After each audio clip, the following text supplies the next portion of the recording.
Good afternoon and thank you so much for joining us. I'm Shaley Sanders. Breaking news this afternoon, sources tell KCBD the Lubbock Central Appraisal District made at least a $16 million mistake. We counted more than a dozen attorneys in the courtroom today. Many others living on Social Security and disability will feel the impact in just days. This is what it looks like for miles, just charred black grass with several areas starting to rekindle. This is the 25-page indictment listing 16 counts of drug-related charges. We now know the name of the woman who died after crashing into a Lubbock business yesterday morning. We're going to have more on that LCAD story here in just a moment. But first, we begin with breaking news just north of Abernathy. So where is LP&L going? Well, we're told the majority of LP&L will be here underneath this parking lot in a basement with administration upstairs in the tower. In just a few hours, you could be a billionaire. That is, if you bought your ticket, of course. Tonight will be the drawing for the Mega Millions jackpot, where 6 winning numbers could get you $1.6 billion. But what would you do with all of that cash? If you are a chocolate lover like me, this next piece of news is going to hurt just a little bit. John, I'm sure a lot of people are wondering about the humidity.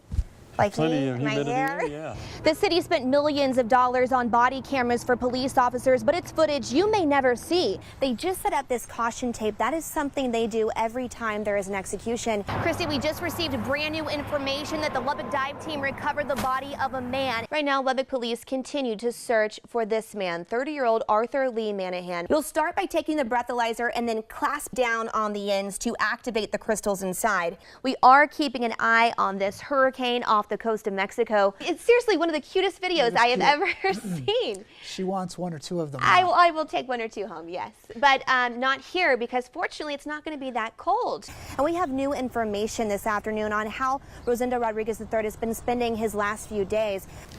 Tonight, dozens of senior citizens in Lubbock are worried they will soon be without a home.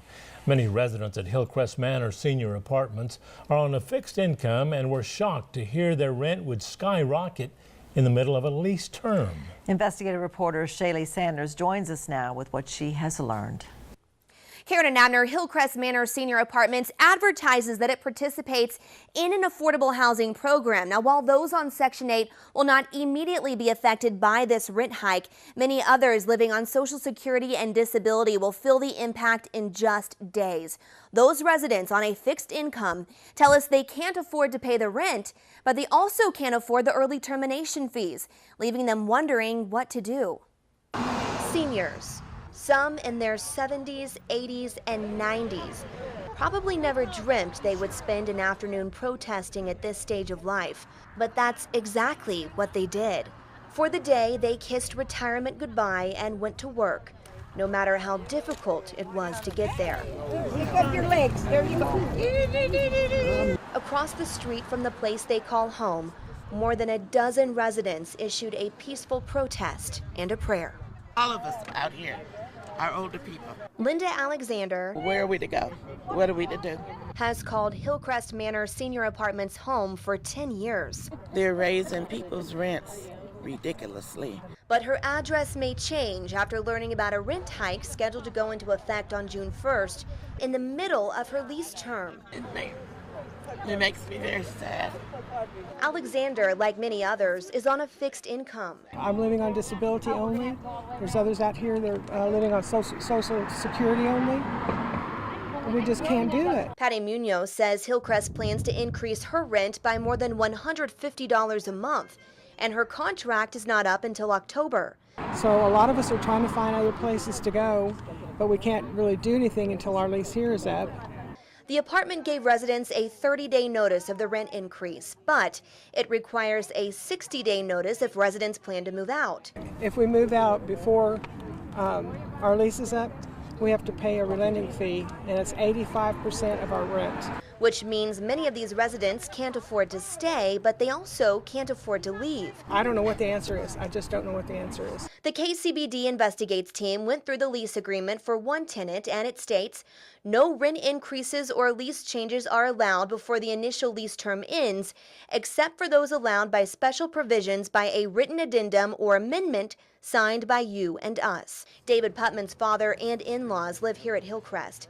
Putman says he was there when his dad signed the lease and was shocked when his father called him about this notice. It states that Hillcrest participates in the low-income housing tax credit program, and his apartment is subject to the maximum allowable rent limits governed by the U.S. Department of Housing and Urban Development. Rents are based on the area median gross income, and due to this review, rent would be increased. From $635 to $782, and that increase is going to happen before the expiration of the lease term. My dad did actually sign the addendum. Now, when I went to sign the paperwork with him and take care of everything, that addendum was not presented to us at that time. Apparently, that addendum was given to my father later. I just wish the property had allowed us to be involved with that so that we could have our attorneys review that as we did with the lease. Putman also says some residents who renewed a lease before this notification also received this letter stating the new rental rate would be guaranteed for the entire lease term. So my question here is, which one of the documents overrides the other? Is it the letter or is it the addendum? I mean, there's just so many documents. It's a little hard to follow. Now these residents are asking for a grace period to either start the increase at the end of their lease or let them out of their contract early. I would like to at least see them honor our leases that we have until the date that they're up at the price we came in on. We did ask to speak with management at Hillcrest Manor Senior Apartments. They put us in touch with a media consultant who released this statement, reading in part: rents at Hillcrest Manor are based on the area median gross income, which recently increased based on the recent HUD review of this geographical area. This is clearly spelled out in resident leases, and we will continue to work with our residents on this matter. We began this afternoon with an update on our investigative report into a senior living apartment complex. Earlier this week, we told you Hillcrest Manor Senior Apartments, located off of the North Loop in Memphis, sent a notice to residents about an increase scheduled to go into effect in the middle of their lease terms. Today, we've learned Hillcrest Manor has decided to suspend that rent increase. It's a phone call Texas Tech Police Chief Kyle Boneth will never forget. How many times had you received a phone call like that? I have never had to deal with an officer shot in the line of duty. What's your initial thought? You know, my first thought was for the family, because we knew we had a family that was in El Paso. And then, you know, the next thought is for the department as a whole. On October 9th, 2017, Boneth learned one of his officers, Floyd East Jr., was shot and killed inside the police department. The student police believed to be responsible was on the run. This is a place of operation, and when this becomes a crime scene, how does that impact an investigation? Since the suspect had not been located and was in the wind, we had locked down dispatch, so I think to this day they still regret that they weren't able to get out, try to help. According to officials, Officer East was shot at 7:44 p.m. At 9:26 p.m., the suspect, Hollis Daniels, was taken into custody. He remains in the Lubbock County Detention Center charged with capital murder of a peace officer, along with a federal charge of possession of a stolen firearm. The number one question is how did Hollis Daniels get that gun from the dorm room into the police department? And what's being done to make sure that that can't happen again? Our officers conduct themselves in a professional manner. Everything that should have been done was done. This is a very unique situation that I think once trial comes will be made more clear. There's only one person that can tell you how that occurred with absolute certainty, and that's the suspect himself. If you could say one thing to Hollis Daniels right now, what would it be? I have nothing worthwhile or productive to say to the suspect. What about to Officer East's family? They are a member of our family. They will always be a member of our family, and we're going to do all we can to ensure that they know that. 1 year has passed. Does it feel like just yesterday? You know, so much occurs. When you reopen the wounds to talk about it, it feels like yesterday.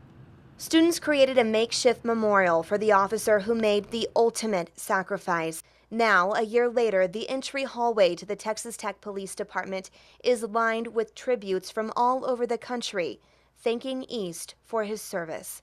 And while officers will never forget, they continue to put on the uniform to protect the community. Officer East died serving. I mean, I was there at Memorial Circle when the students organized It was a touching tribute. Obviously, I was touched then. Thinking of it now, I get touched again. It created a family atmosphere at Texas Tech that I think pulled our department together, let them understand that they were supported, that they probably have never seen or witnessed, before. And I think they feel that on a day-to-day basis more so. So unfortunately, from that sacrifice came out, I think, a lot of growth and a lot of understanding between both the students and the department.